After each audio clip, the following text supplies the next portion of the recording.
Je me suis réveillée au milieu d'un rêve insensé. Au bout du chemin, tout essoufflé, un je ne sais quoi de familier. Une porte pas loin, un buisson en forme de cœur. Attirée comme une évidence, tout en douceur, je les ai entendus m'inviter à entrer dans la danse sur un air de conte de fées.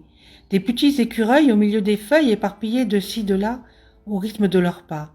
Dans la lumière, je l'ai vu, il se tenait là. Il avait l'allure d'un roi, svelte et fier. Il me fit un salut et vraiment, l'espace d'un instant, j'ai cru qu'il allait me parler. À moi, le roi de la forêt, splendide. Il a fait claquer ses bois en toute humilité et d'un coup de sabot en avant, il s'est incliné devant moi, impressionné, devant tant de respect.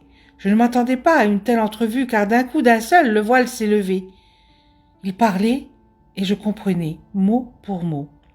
Ils sont apparus petit à petit, des grands et des petits, des fans et leurs mamans, des lapins, des renards qui me fixaient du regard.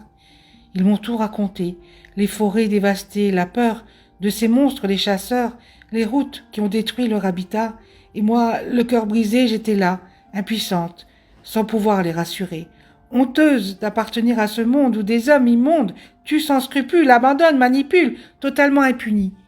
J'étais leur seul espoir, la voix du désespoir.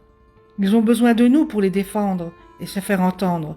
Aujourd'hui, plus que jamais, il ne faut rien lâcher surtout. Notre planète souffre et les animaux foncent dans le gouffre de notre stupidité. Endormis ou éveillés, pas si insensés. S'ils pouvaient réellement parler, peut-être qu'on réaliserait l'horreur et la cruauté de cette triste réalité.